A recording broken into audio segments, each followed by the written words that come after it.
Hi, I'm the director of the short film Haunted, and today I have a special interview with one of the stars of my film, Dana, who plays the antagonist Ghost and the supporting character Lily. It is a pleasure to have you on here. I'm surprised you agreed. Hi. So, I have some questions for you about this amazingly directed film. Actually, I have a few questions for you. What? Yeah, I want to know your thoughts. Okay, sure. So, you mentioned this film is under the umbrella of the horror genre, yes? Yeah.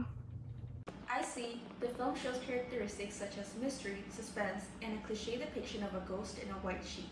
How else would you say your film shows a convention often found in horror and paranormal? Well, I used mise-en-scène and camera work together to create a more isolated feeling in the scenes.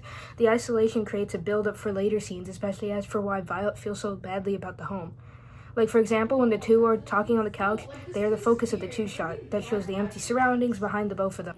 Okay, so most paranormal films have a younger demographic, right? That's right. The demographic for paranormal fiction is a predominantly younger crowd, mostly being made up of teenagers and young adults, and they're mostly females who interact with the genre.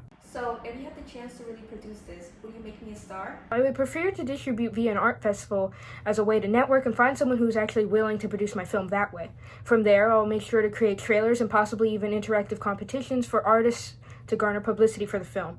I wouldn't want my film to be over-commercialized, and I would prefer if its fan base stay as a niche community who followed it. So, not a big star?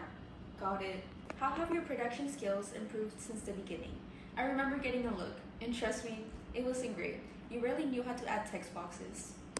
Rude, but yes, I have improved. Since the beginning of filming, my skills have substantially improved in both editing and camera work. The first thing I learned about is shots, which I think I have done really well in, and especially this film, where I use certain shots to amplify the themes of paranormal fiction genre. I used an over-the-shoulder shot during one of the conversations of Lily and Violet. Using this shot, it gives you a perspective of the hallway Violet just looked down where there is nothing. And your editing skills? Also much improvement. As mentioned for camera work, I cut clips too soon and made it hard to hear the dialogue. Similarly, for most scenes, they don't run long, except for most notably the scene in which Violet runs out of the room and the camera pans slowly to the closet where the ghost antagonist is to be revealed at. The use of no cutting in the scene creates the idea that the ghost was there in the room the whole time, and gives the viewer an authentic look at the room to prove that it was there watching the whole time. Finally, I have to ask, what do you use to make this film? Well, I only really use CapCut, my editing software. As far as editing softwares go, CapCut was pretty beginner-friendly. Mind you, I barely know how to edit and asked others to do it for me at the beginning. But using CapCut was easy. It lets me choose the fonts, add the credits, put the black and white filter on top, and add transitions between the scenes. The only problem with the app is that many features I was originally going to use were locked behind paywalls, but I worked around it. For the filming, I only used my phone to take videos and kept it handheld.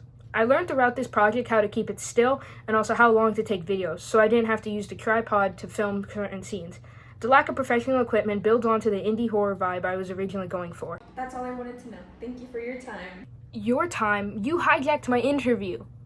Whatever, forget it. You're welcome.